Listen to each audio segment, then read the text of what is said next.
Thursday, June the 2nd, 2022. Here with the live show. We're live 7 days a week, 365 days a year. We got the trifecta, one of the last few days that we're able to do this. NBA, MLB, and NHL action all going on at the same time. And yesterday I had a rough time in Major League Baseball. My White Sox started off good. Just Kopech could just not really get it going, and finally gave up the 3-run home run. And that was really the difference in the game, was that the White Sox rallied a few times, didn't get it done. But it happens. We had NHL. It was all Rangers at home, where they've won 7 in a row now at Madison Square Garden. Even I know that. And got tonight, Game 1, NBA Finals. Will it be the monkey off the back of Tatum and Brown, who are the Houdinis of the NBA, disappearing in the fourth quarter of big games, including Game 7 of that game against the Heat, where the Heat came roaring back from a gigantic deficit the whole game. Brown and Tatum just disappearing in the fourth quarter up against the guys who really, against the Mavericks, they took a few games where they kind of didn't play the whole game and only played the fourth quarter. So it's kind of, you have an interesting thing there, right? You have a team that kind of just thrives in the fourth quarter versus a team that doesn't play in the fourth quarter, right? So it's like, this is like, to the first, what's going to be bigger, the first 3 quarters? What's going to be more important, the first 3 quarters or just the fourth quarter? We're going to find out in this series, because this is the way, exactly how this thing shapes up. It is what the book says, right? I mean, it's exactly how this is read. Right now, it looks like heavy action coming in on the Warriors this morning. Meanwhile, got NHL back on the ice, Avalanche and Oilers. I don't know anything about this series except a lot of people loving the over here, Chris. A lot of people loving the over. We saw 136 goals in Game 1 and 450 shots on goal. It looked almost like an NHL. I mean, these are games that were, these are scores that were reserved. I mean, in all honesty, these are scores that we're seeing in these NHL playoff games, especially these Edmonton games, that are reserved generally for NHL All-Star games. I mean, the All-Star games used to be like 9-8. That's what these games are. Is it the rules, or is it just nobody wants to play defense? It's got to be one or the other. I think I was going to say, I think it's a bunch of things. I think it is a ton of talent on both teams. You know, this has probably been one of the best creams of in terms of crops of players in the last couple of, I'd say, decades. Offensive players or defensive players, because apparently there is no defense in these games. No, I would definitely say it's an offense-driven league, and you know, the NHL has taken steps to really increase the goal scoring in past seasons. They made the goaltending equipment smaller. They made rules to try to you know, force the hand and you know, try to increase goal scoring. And well, now you have guys like Connor McDavid, Nathan McKinnon, where goal scoring really isn't an issue for them. And you know, like you said, we've seen it in the last couple of games, so much so to the point that I think for the first time ever we had a total open at 7.5 in a lot of books. And yeah, I could see why a lot of people would probably gravitate towards the over. I'm leaning towards the over in the first period, but I'm taking an alternate over. I'm going to take the over 2.5 goals in the first period. Because, you know, over 1.5 right now, minus 220, and I'm trying to get out of that wheelhouse. But they're giving you over 2.5 at plus 120. We could easily see a 2-1 game after 20 minutes, regardless of who you have it going for. So, could there be another high-scoring game here? Sure, but I don't want to go to 7.5. I think that's a bit much. Anyone noticed that we were assigning blame, and we did not blame Ruffalo there? We kind of just said, you know, we were trying to look for answers there as far as blame goes. There was no direct, like, immediately blame Ruffalo and then look to see if he had any kind of defense. Brian, what do you think about this series? I know when the public goes one way, you generally seem to love to go the other way, regardless if it makes sense or not. It doesn't make sense in this one. But this one, you know, this has been a high-scoring. You know, every Edmonton game seems to be high-scoring. I mean, game one, 8-6, so we had, 14 total goals. I just think people are going to be licking their chops to get on the over here. And I'm not going to take the under 7.5. I'm going to take the under 7 just so I'm getting plus money. And if I do lose, I'm not getting taken to the cleaners. I think Mike Smith has steps up and has a much better game for the Edmonton Oilers, and I can't. I mean, of course, a high scoring game could break out, but for me, I'd rather be on the side of the books. I'm going to take the under 7 here. I think it's a 5-6 goal game here, so I like the under. Have they announced if Smith's getting the start there? That's what I said on my thing, but I've been wrong in the past. Because the only reason why I say that is because Mikko Koskinen stepped in after Smith gave up 6 goals and only allowed 1 really over that last, I'd say, 25 minutes. And I mean, if I'm Jay Woodcroft, I start Mikko Koskinen here, as Smith's been prone to giving up a ton of goals. But again, game 1's been Smith's issue. I think he has a goals against average around 7 in his last 5 game 1s, and I think Francouz looks to step up here. I don't know what's going on with Darcy Kemper, if he's still going to be injured or not. So that's it. That's an injury report you got to keep track of. Definitely a lot of making love to the over here, for sure. Well,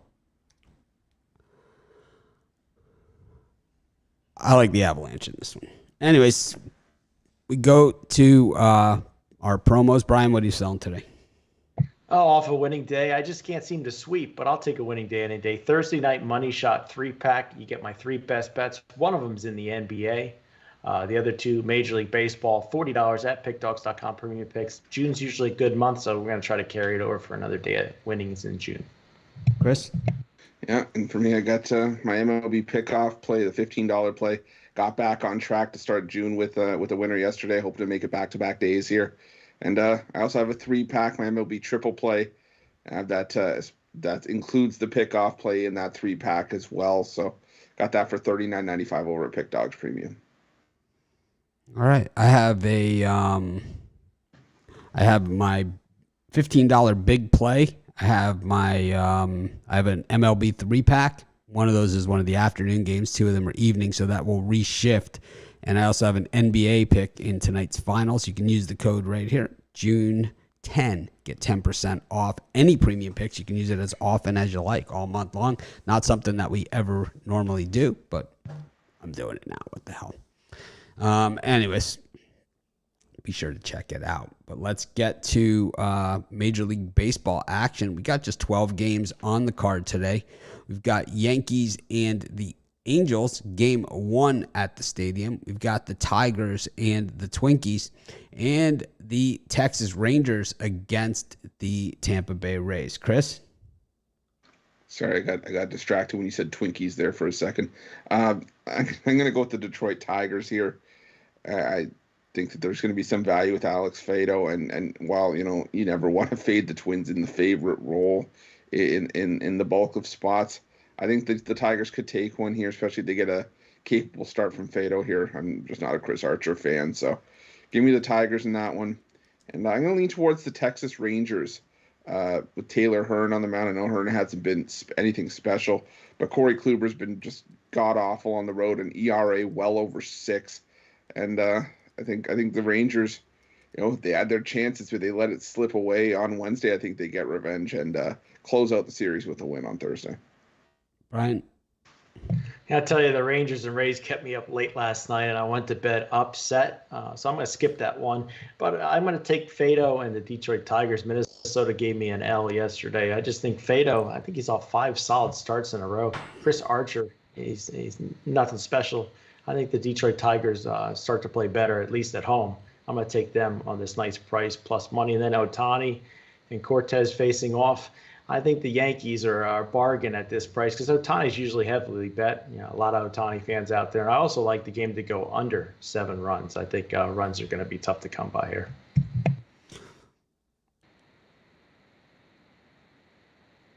Not ready to fade Fado, but the Tigers certainly getting a lot of love in this one, and that is never a good sign.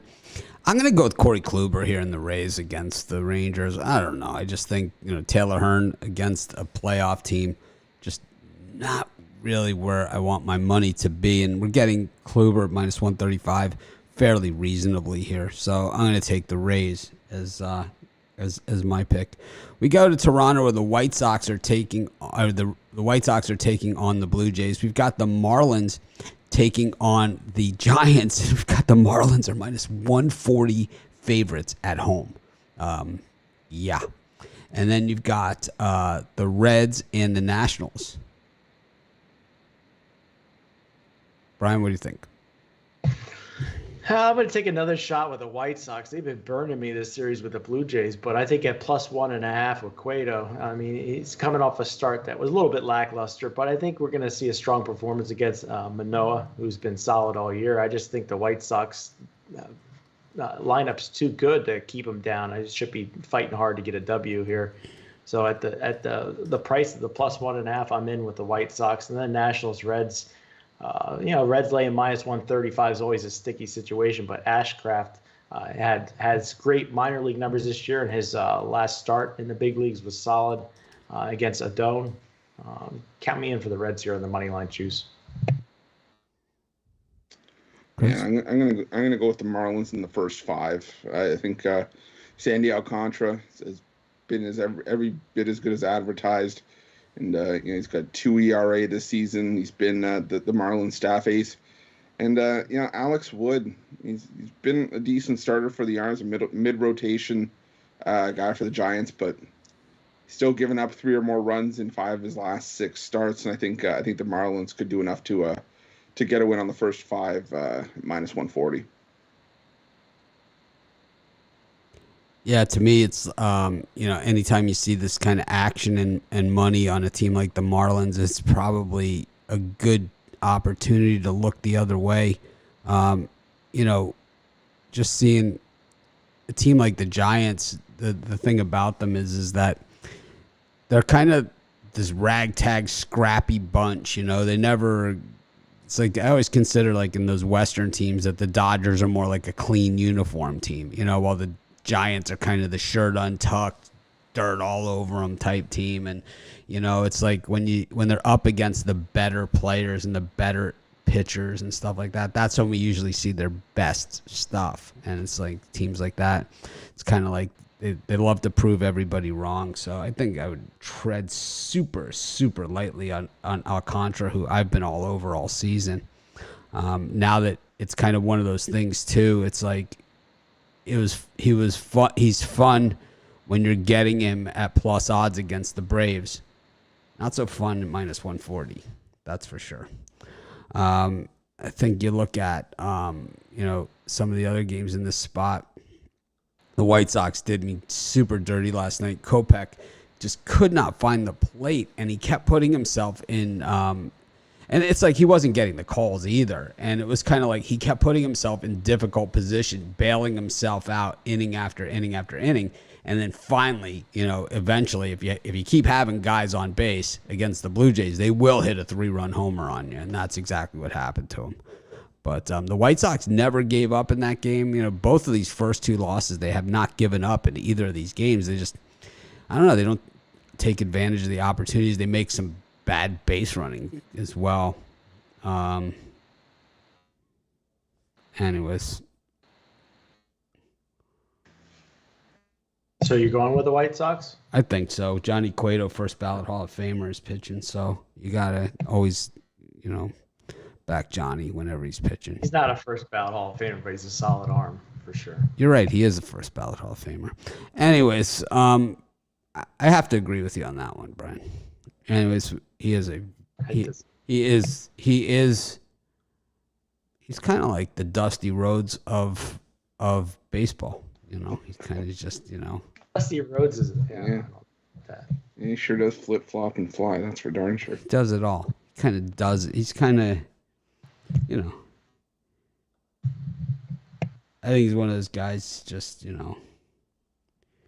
it's like you have to kind of just take it all in and remember it, because it's like we're not going to have him around forever, and you got to enjoy him while you got it.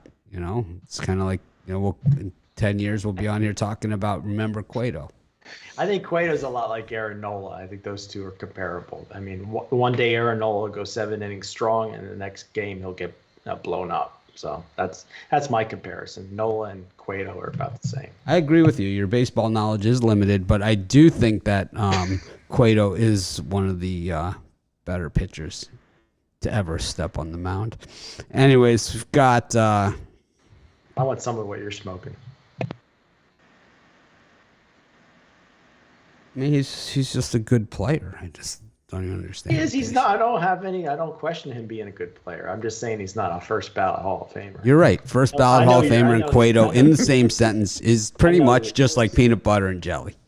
Anyways, we've got the Orioles against the Mariners, Yankees versus the Angels, Game 2, and the Brewers against the Padres. And man, that's a tough series, right? This Padres, 2 tough series in a row, Cardinals and Brewers back to back. Ouch. Brian, what do you think? You can call me a super square in this one. I'm going double Yankees. I'll call you super square. No problem. Jamison Tyone has been really solid this year for the Yankees, along with Cortez. And Reed Detmers had that no-hitter. But I like the Yankees yesterday with Detmers on the other side. So I'm going to stick to my guns, take the Yankees minus the 1.5 in Seattle. And Baltimore, I am the original president of the Jordan Lyles fan club. I'm still backing him. I like him better in Baltimore. I like the Orioles. I think Chris Flexen is going to have a bad year. I mean, he's not having a great year to begin with. He's looked really good in his last 2 starts. He beat Verlander last time out. 7 innings, I think he gave up one hit. He gave up one hit. He beat Verlander. But his overall body of work. Yeah. Beat Verlander. Yeah, but it's talking about, some guys it takes them a little bit to get under, I like Lyles in this game. I'm a Lyles fan club member, so I got to back him today in Baltimore. Yeah, I'm going to go with the under. You're not going to take the opportunity to call Brian square, even though he offered it up before you. No, because if I call Brian square, someone's going to call me round, and I don't know about that. So. It's like the longer Ruffalo stays around, the worse his jokes get. Oh, come on, it's not that bad. It's like got to feel sorry for his fiance. It's like this is his good stuff. Quiet you. No comments from the peanut gallery. I'm gonna go with the under in the first 5 in that Seattle-Baltimore game. Just think that it's gonna the offense may be so bad that it makes the pitching look good, but I think it's gonna be a low score in first 5, and then the runs will come later in the inning. Later in the game if they do. And I'm gonna go with the Milwaukee Brewers on the money line. I do like the Padres. I like the Padres on the road in a lot of spots, but Sean Manaea, for me, has been the weak link of this Padres rotation. I think the Brewers, being at home, can get to them here. So give me the Milwaukee Brewers on the money line. Has been the weak link of this Padres rotation. I think the Brewers, being at home. It's like I was doing something I heard. Had 2 things going on. Anyways, yeah, I think the Brewers here against the Padres, interesting matchup. One that I would probably want to stay away from. And the Cardinals have beaten the Cubs at Wrigley. I think it's 63 games in a row. 5 straight they've won. 63, I think it was, Brian. 5 straight, I looked. Pretty sure it's 63. That's an easy one all day. That's the easiest play on the board. Of course, 63 in a row. Cubs all day there. That's fine. It's okay, Brian. I'm skipping ahead, and I can't help it. We graciously accept your donation. Graciously accept. I don't know. I think Chris Flexen has got some good stuff. He's getting better each time out, and I like guys that are improving. Well, Lyles is going the other direction after a pretty good start with the refresh in Baltimore. Now it's the same Jordan Lyles. This is the team that sent Andrew Kashner to the mound for God knows how many starts. We go to our next set of games. It is the Cardinals and the Cubs, as well as the Rockies and the Braves, and the Mets and the Dodgers. That is an interesting one. The Dodgers, a clear minus 1,100 if you bet them each game against the Pirates. Ouch. Brian, what did it feel like to lose that 1,100 units? Go Pirates, I got to tell you. But in this game, something's wrong with me today. I'm going to take the LA Dodgers on the money line, Yankees twice, and then Dodgers. I just think Gonsolin, he's been consistently good all year, and I've been doubting him, and maybe now he's going to fall apart that I'm getting on him. And I like the Dodgers here, but my favorite play in this time slot's the Chicago Cubs here with Keegan Thompson. He's a 5-inning marvel. I think Cardinals are red hot winners of, was it 3 straight against games? The Padres, good teams. But I think this number, they're begging you to take the St. Louis Cardinals. They absolutely got their tin cup out, and just the public. I'm just going on the other side here. I'm going to take the Chicago Cubbies, and then Rockies Braves. Totals at 11.5, I believe. I think it should go over the number here. Austin Gomber, I do expect a better start from him, but he'll give up his share of runs. And Ian Anderson, I think the Rockies could put up 8-9 runs on him. So give me the over. Yeah, and I'm going to go with the under 4 in the first 5 in that Cardinals and Cubs matchup.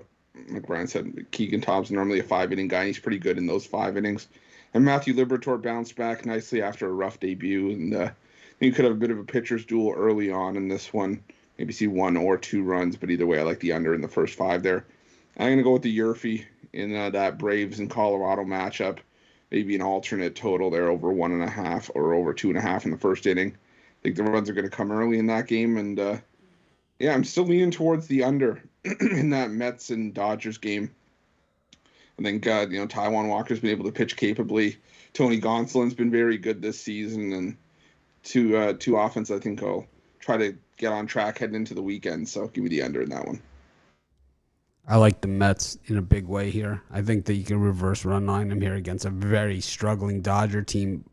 Like Brian, most of the public, they always underestimate the potential for disaster. And I think that's why they hump on teams like the Yankees and the Dodgers for 162 games this season. We see it with the Houston Astros when they were hot as well. But the issue is that when we saw it the other night, with the Red Sox as well after they had lost the first game, and then they came back and lose the next game 10-0. It's like the public greatly underestimates the potential for just for negative things to happen. They don't want them to happen, so they greatly underestimate the probability of that happening, and that's how you get great odds on a team like the New York Metropolitans, who are 14-9 on the road this season. Taijuan Walker, the king of the first half of the season. We saw it last year when he was basically a Cy Young contender and an all-star in the National League. And then I don't think he won a game after the All-Star break. So he is a first-half guy, and he's a first-half guy again. Gonzalez has been probably the best of the Dodgers pitchers. He's probably been the best of the bunch. The pick of the litter, as they say. But it doesn't mean that the bats are going to bail him, be able to do anything against Walker. And I think you get into that Dodgers bullpen, which is tired. I think that they're going to be in trouble here against a Mets team that is feeling it. They are feeling it. And I tell you, a shot against the Dodgers. Chris, do you know why the Mets colors are orange and blue?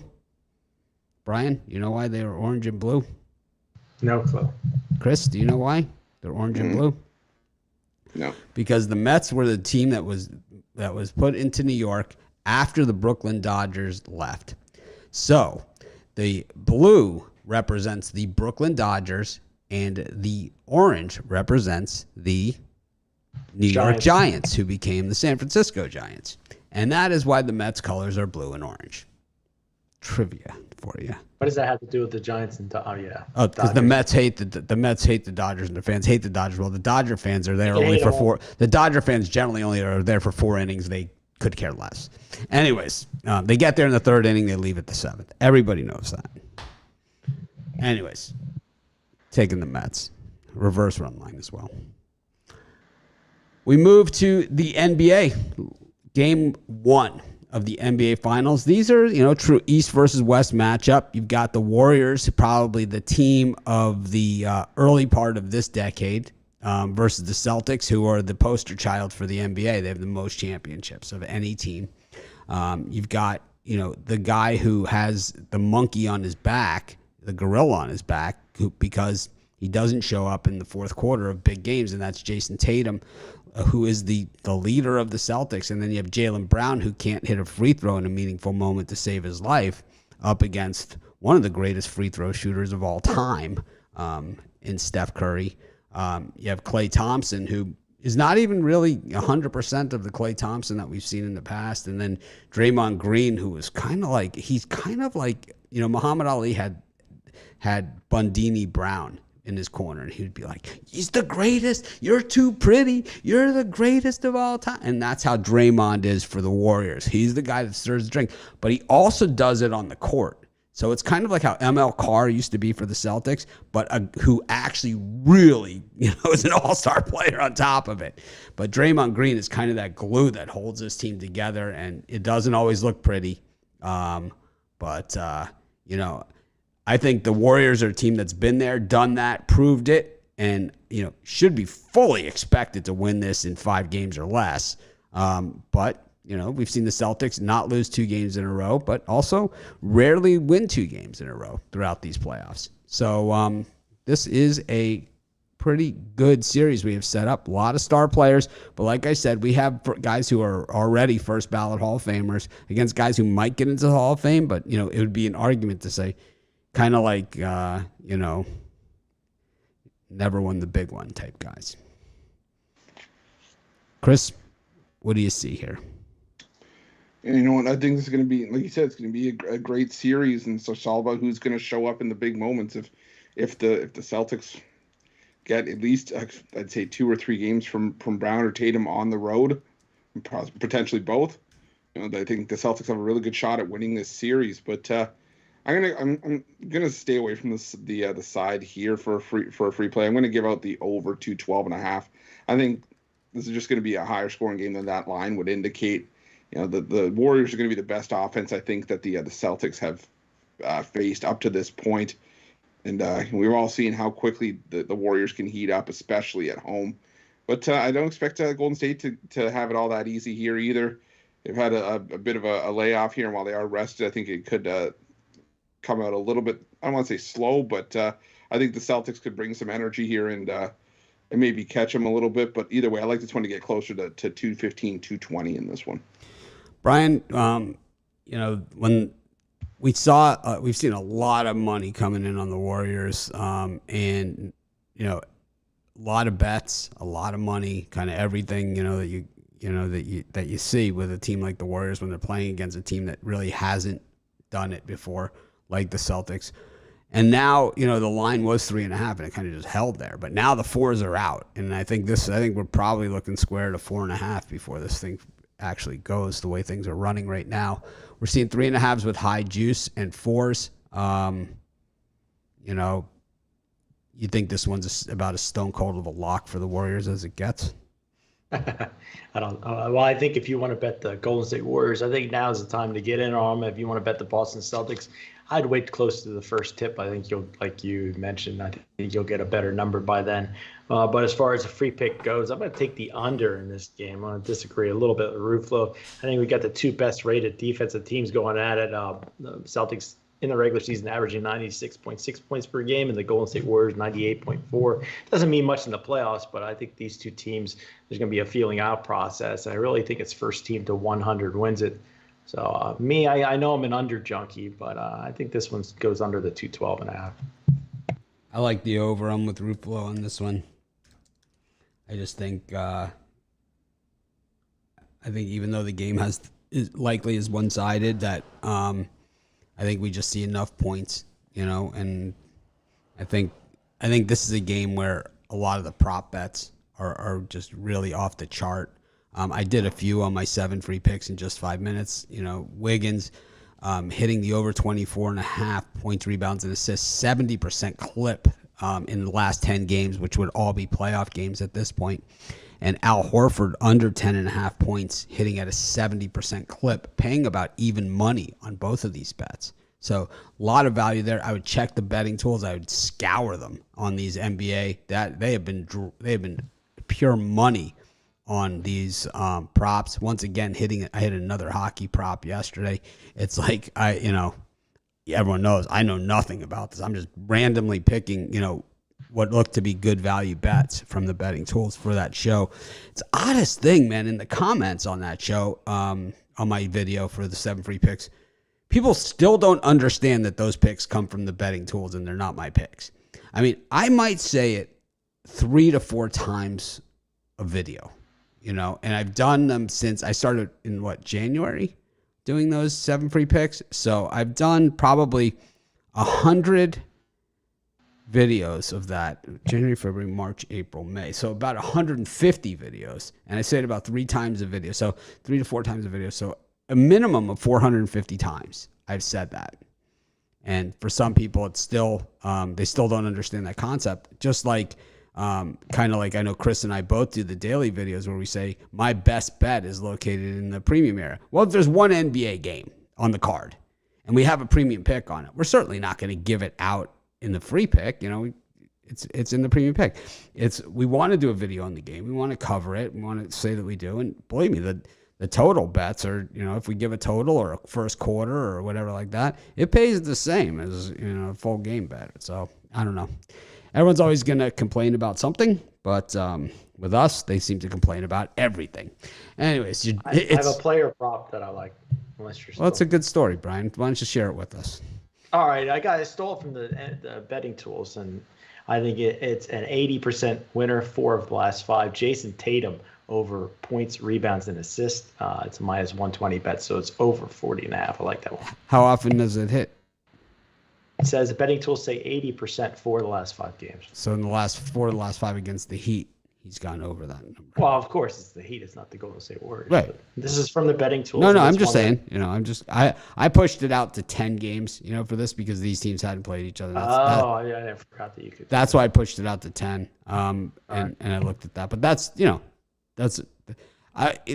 was way more props for 5, way more that hit into the bettable parameters at 5. There always is, but it's when you go to 10 or full season or after a win, those ones is where it will narrow it down pretty good.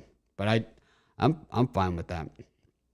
Anyways, we got into our parlay section of the show, and I have a feeling this is going to be the Johnny Cueto show. Anyways, it's going to be a tribute to Johnny Cueto. It's going to probably be the White Sox with 2 Cueto props for Brian. I doubt it. My parlay today, I was going to go to the super square parlay, but I'll just make it semi-square. I'll take the Yankees in game 1 and game 2, and I'll team it up with Mitch's favorite team, the Chicago Cubs, on the money line. Mitch's first ballot Hall of Fame parlay. I'm going to go with the Cincinnati Reds team total over. I'm going to go with the Baltimore Orioles on the money line and the Milwaukee Brewers on the money line. I'm going to go with the Chicago White Sox on the money line, parlay it up with the